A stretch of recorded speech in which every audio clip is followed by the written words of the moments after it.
Hey guys, how's it going? Onich here and welcome to another iRacing video. So this time we have the GT3 Challenge around Canadian motor sports park tire something like that.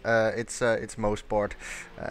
The short way to say it really is. I'm doing some setup work here, just making sure I have enough fuel. You can see in the chat there someone actually was streaming this race, so interesting stuff there. I'm starting from 17th place in this race. I haven't set a qualifying time, and I think actually that this is the second race. You can see in 10th position, by the way, Ryan Littlemore. You might know him, Ryan L83. He's in this race too. So here we go. We have a not a standing start. We have a rolling start here. So that's actually pretty good because I have to do some explaining. I might as well do that then now because we're not racing just yet.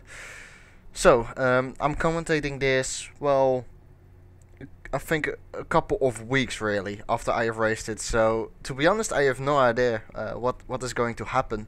Obviously, I have edited the video, but I just simply did something really. I just cut out the boring parts, and that's it. So I haven't really seen what's going to happen. I might know it in the middle of this video really when I just know something or some. Basically out of the middle of nowhere remember something from this race. But as I said, it's a GT3 challenge, and for the people who don't know this, there are 3 different types of cars in here. You have the RUF track spec, which is the one I'm driving here. You have the BMW Z4 or Z4, which has been added to iRacing recently, and well, at the time I was racing, it was added recently. It's now quite, well, not really old, but it's not really that new anymore. And you have the McLaren MP412C. So in front of me you can see the BMW, and in front of the BMW you can see the McLaren. So I don't actually see a roof at the moment, not in front of me and neither behind me. So as I said, commentating quite a few weeks after I have done this race, and I think actually this was the second week as well of the 2014 season, season 2. Because in the first week we drove around, which circuit was it again? I forgot the name. Watkins Glen, there we go. Sorry about that. Watkins Glen, which was a great track. I love that track, but the BMW had so much advantage that I was basically driving the whole time around 16th place behind all the BMWs, and well, basically I was fighting with the BMWs that already crashed, but they had such a big advantage, especially on the straights. The BMW is really quick on the straights, and Watkins Glen is a very high-speed track. This track is quite high speed too, but it has quite a couple of corners, which is good. So I think that's my explaining done. Just doing a little bit of swerving here in order to get my tires up to temperature, and then we're ready to go. You can see there on my on the bottom right of the screen, you can see engine map is on 2. I'll switch it to 1 right now. Basically 2 is the fuel saving mode, and 1 is really the power mode, if you could call it like that. So here we go, then going through the final corner. Now the lights go green, so we're racing right now, and I had a pretty poor start to be honest, but that's okay. This is a rolling start. Plenty of laps to go in this race. This is a 25-minute long race, I think it is, or 30 minutes long. We will see soon, as we just started the race. So still in 17th position as we entered corner 2, I think it is, which is a very tricky corner really. Goes downhill, left-hander, as I have a McLaren in front of me, trying to pass him, going around the outside here for the next corner. Can I make a stick around the outside here? Bring a bit of oversteer on corner entry, and no, cannot make a stick. I have to be careful here, don't want to make any contact, so McLaren goes back in front. You can see there a lot of battling, and I want to anticipate on everything which is happening basically. And these couple of corners which are coming up now, this one and then the next one as well, these are so important. I try to get a decent exit here. Not really that great of an exit. I really wanted to get a good exit out of that corner and then maybe slipstream the McLaren, but meanwhile the McLaren actually had a pretty good exit out of that corner, which is so important because it leads onto this very long straight. Let's see if the McLaren can get past the BMW. It does look like it. I'm having a little look here. McLaren brakes very early there. You could see me a little bit with my wheel. You could see shaking it a little bit. Was a bit scared there that I would crash into him. Sorry, not them. But there we go. So that's the first lap done then. just 2 tenths behind this McLaren. It seems like I have a pretty solid pace. It seems like I have the pace on him, but yeah, you're gonna have to pass as I take that corner a bit too tight on the exit there. That's a really tricky corner actually for me. I have struggled with that as we have a crash up front. Look at that, going to slow down slightly here. You can see my mirror there. You don't want to brake too hard because then someone will slam into your rear from behind. So that was pretty close. And you can see now as well, Ryan Littlemore is actually behind me, so he was involved in that incident. And now I have to defend from Ryan, someone where I raced against with in F1 2013 as well. And look at the McLaren going a bit wider. I'm gonna try to anticipate on that in the next couple of corners. Try to have a good exit here. Can I do it this time? Yes, I can. It was a pretty sweet exit out of that corner. It's so important. The corner is really slow. You can really feel the downforce that was generating before through those high-speed corners. You can feel that falling apart. You just have not a lot of downforce on those slow speed sections. As the McLaren defends the inside here after I got in his slipstream. It seems like he's quite a way quite a long way in front of me, but look at this, trying to make it stick around the outside, and look at this, actually managed to make that stick around the outside there. McLaren is still on my inside here for the next corner, so I'm gonna have to again keep it around the outside. Can I do a bit of oversteer on the exit there? But I can do it just about. So that is dealt with the McLaren then, I guess. And well, I saw the lap before, so I had a very poor exit over this corner. Look at that, the McLaren is coming back on me now. I have to stick it around the outside once again. Look at this, this is very close racing. No contact made just yet though, which is very, well, it's not really a miracle, but it's pretty hard not to make contact there when you go side by side through those couple of corners. And it seems like the McLaren is off, and that means that Ryan is right now behind me, and I have a bit of a gap to the cars up front because I was battling. And definitely lost quite a bit of time thanks to that, but they get held up quite a bit because they are battling now as well. I have a bit of free space, clean air in front of me, so there we go. That was actually quite remarkable. I knew that the McLaren was probably going to brake quite early for that corner. I mean, he did that on the first lap as well, so I thought, why not try to stick it around the outside, and that was really close actually. You can see in the mirrors, but just about enough room given by both of us really, that driver and myself. So interesting, but I'm gonna have to move on now because I'm in 12th position then. So I started from 17th I think, and took advantage of the crash that was going on with Ryan and someone else as well. So managed to gain 5th position, not 15, 5 positions, there we go. And we have 25 minutes remaining, so it is indeed a half an hour long race. So there we go, going through this corner, which is very tricky. You can see there the car is quite unstable for me. Couldn't really get a good line through there, but meanwhile I've closed the gap down to those 4 BMWs, and there's not a BMW in front I think. But I think the focus is currently on the battle on the 4 BMWs up front. So let's see if I can nail these 2 corners, because they are so important as I have said. And you can see me here taking quite a bit of a wider line coming into that corner compared to those BMWs. And I think that the line I'm taking is definitely the right one, because you can get earlier on the throttle at the exit of that corner. Look at this, the BMW has a speed advantage, but nonetheless I'm in their slipstream, and then I can keep up, so I'm gonna try to keep it around the outside here. Once again, can I make it stick just like I did with the McLaren? No, I cannot. This car or this BMW braked very late there as he goes a bit wide now. That compromises his line through here. Oh, he braked very early there. Almost slammed into his rear. But look at this, we have a pretty interesting group now forming here, as the BMW, which was quite a way in front before, is now actually falling back into this group as well. So we have 5 BMWs up front, and then we have a couple of BMWs as well, I think, behind us. The BMW of Ryan Littlemore is actually behind us by a second, but I think that the focus is actually on the battle up front, because Ryan doesn't really seem to be having quite a good pace at this moment. As I clinch the curb there slightly, you don't really want to do that because it unsettles the car. But I think I'm the only Porsche actually in this battle. A lot of people have bought the BMW, but I'm just gonna stick with the Porsche because I just love the Porsche. It's having a bit of oversteer on the corner entry there, and once again a bit of oversteer. Sorry if you can see the mouse on screen, the cursor. Sometimes when I just put in quick corrections, my rig basically moves as well, it vibrates, and that's why you can sometimes see the cursor moving. So once again, entering those quick corners here, had to back out of it there, BMW moved over a little bit on me there. Nothing serious though, but look at the pedaling going up front, going on up front, and I'm gonna have to capitalize on this really if I want to make any progress here. So look at this, the BMW had quite a poor corner there, but I was just about too far away. But letting him know that I'm looking here for a mistake. As you can see here, I'm taking such a wide line on entry there of that corner compared to those BMWs. They go a lot deeper into there, and I can tell you actually that I'm struggling a lot with that first corner on this track for some reason.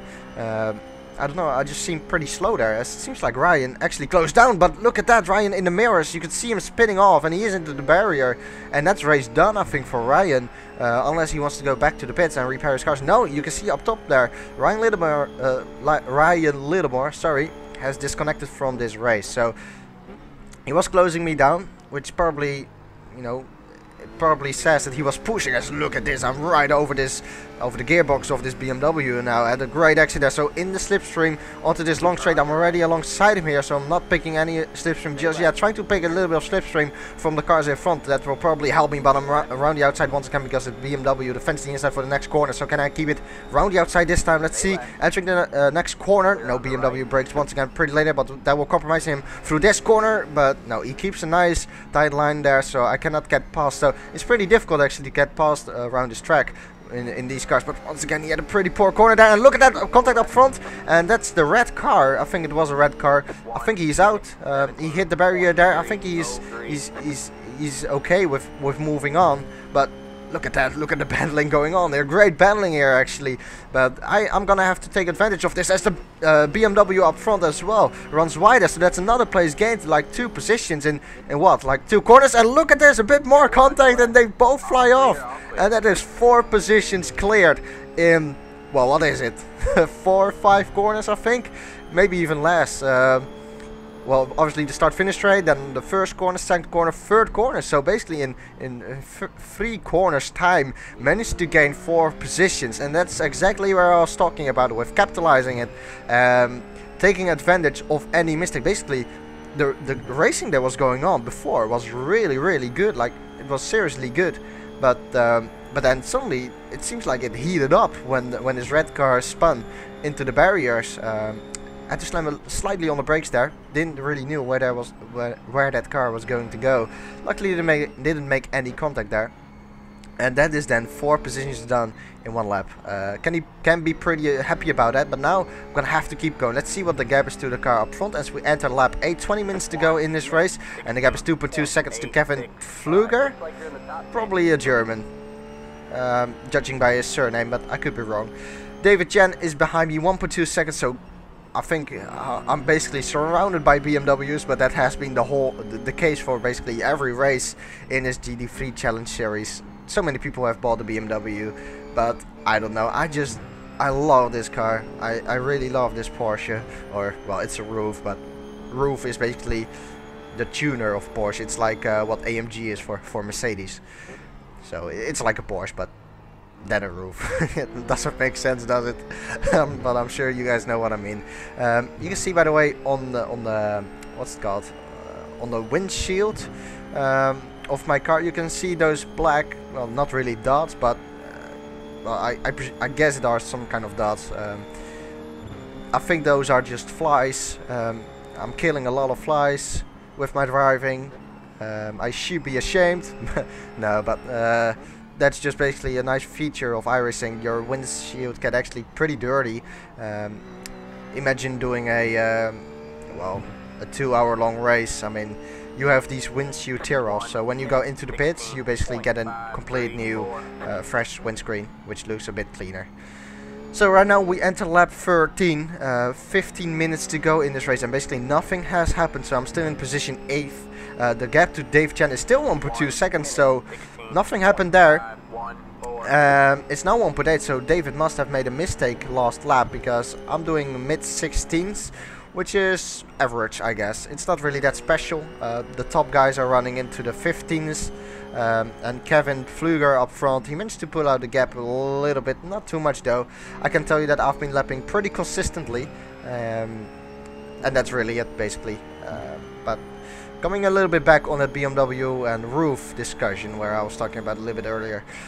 maybe the BMW has an advantage. I'm not sure. I'm really not sure how this works. They seem to be having, I don't know if they have more horsepower or less weight, but they have a very good straight line speed generally.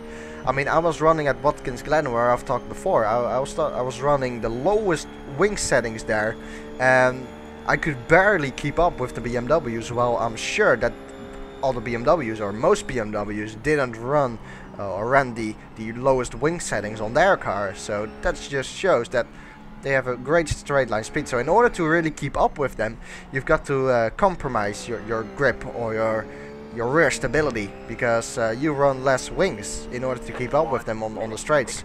As I do a 1:16.2, which is my fastest lap of the race, personal fastest lap obviously, and actually gained 4/10 I think during that lap on Kevin. So if I can keep this up, then I'm fine, and gained 1 second on David there. So I don't know whether he is battling with another BMW or another car, but meanwhile we skip further a lot more.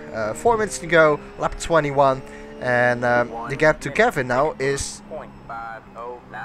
it 2.8? Yeah, it is 2.8. I thought it said 1.8 before, so either I have lost 1 second on the last lap, or iRacing's time thingy didn't update yet, which is pretty possible, because sometimes when you go across the line, it takes some time to calculate again. But seems like I'm pretty settled actually in this position 8, because David behind has dropped back quite a bit. 5.6 seconds is the gap to him. Kevin, well, you know it, he has been pulling away slightly, and you could actually see those cars there into this corner. Well, I was 2 corners back. You could see the cars there, so that means that I'm actually closing them down, or Kevin and me are closing them down. You could just barely see them there in the distance. You couldn't see them before, so that shows that I'm slightly faster than them probably, but I'm just too far back really to do anything just yet with 3 minutes to go. No cuts anymore in this video, so we're just going to race till the end. 3 minutes to go. Last lap was a 1:60.5, so another mid-16. Seems pretty consistent, and that's really it. I don't know anymore which lap times were good for a Porsche. RUF, sorry, for a RUF. I think some people in the RUF definitely did 15s. I think I did a 15.9, but that was really the maximum, really. As I do another 16.2, another personal fastest lap. So, actually, I gained 3/10 on over the course of that last lap on Kevin up front, so he must be doing mid-16 as well, which could definitely be possible, because the gap between him and me have basically, well, it has basically stayed quite consistent during the whole race. And you can see those cars there once again, but they are definitely too far up front, I think, to battle them. Although I think they were quite a bit in the battle, so you don't know, maybe they will spin out or something like that, you never know. You could see them there actually right now. You could see that the previous lap, oh, those are back markers. Well, that is a failure, a fail from me there. Those guys are back markers, they are actually not drivers. So you can see there, as I said, I'm commentating this quite a couple of weeks after I've raced it, so I didn't know anymore that those guys were back markers. So I sincerely apologize for that. That isn't great, but I can laugh about it at least. I hope you can laugh about it too. So 1 minute and 34 seconds remaining as I do another low 16, so another personal fastest lap, 1:16.0. Well, 0.1 really. I mean, it's a 0.094. Comes down to a 0.1 if you ask me. Gained I think 7/10 during the final lap on Kevin, but he looks too far up front, although we have those back markers, but it seems like they get out of Kevin's way nicely there. So I don't think that nothing weird is going to happen here. That car is a lap down, you heard it, my engineer said it, as I go quite a bit off track there, a bit wide, well, not really off track, as the BMW has quite a bit of damage.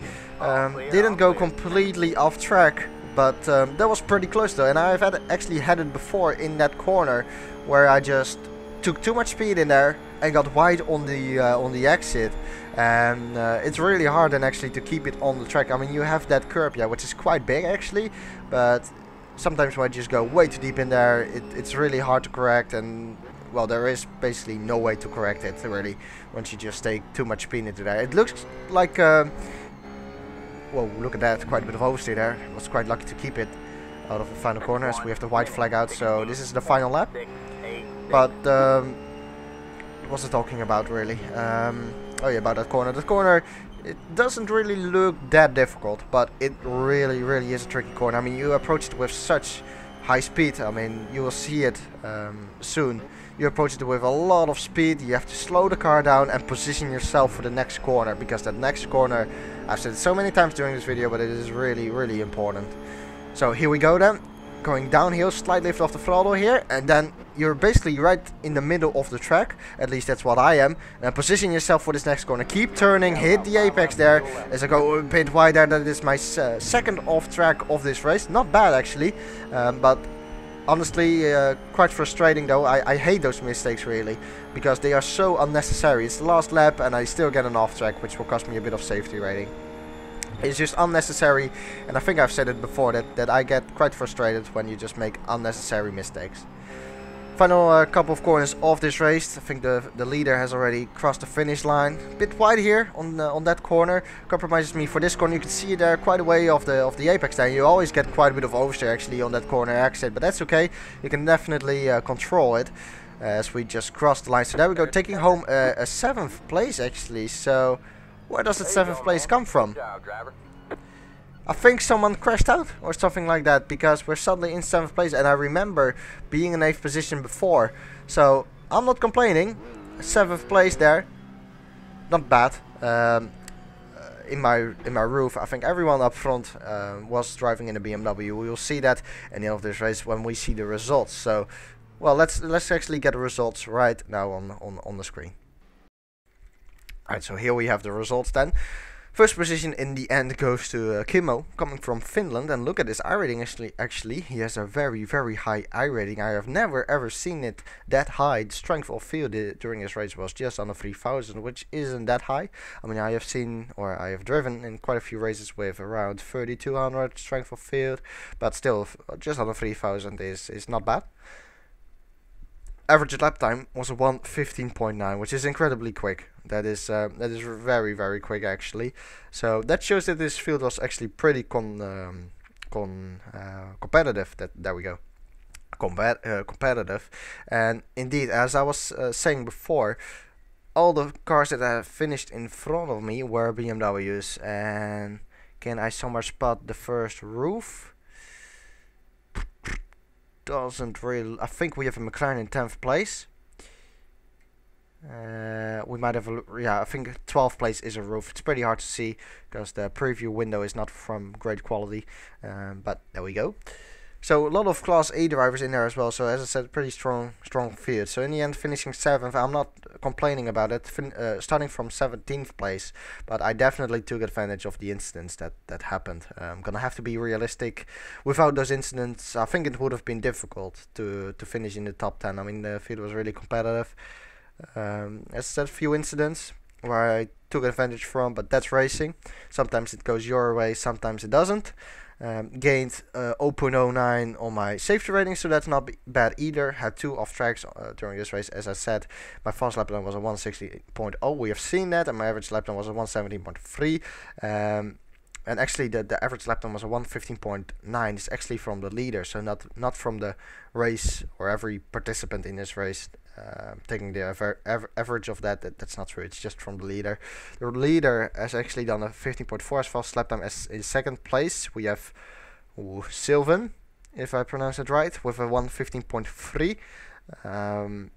Great lap. Basically 7/10 quicker than me. Amazing. It's quite a short track too. Not a lot of time really can be gained or lost because it's a short track. But as I said, I'm not complaining this next video. Pretty happy with that result, and I hope you guys have enjoyed it. So let me know if you actually have enjoyed this mix, field racing with the GT3 cars, so BMW, RUF, and what is it, McLaren? Because I definitely do enjoy the RUF, but yeah, I don't know. I guess whatever you guys want to see is fine. So if you guys enjoy it, then I'm happy. But that's it for this video. So if you have enjoyed the video, I would really appreciate a like. And other than that, I'll see you guys next time. So thank you for watching once again, and goodbye.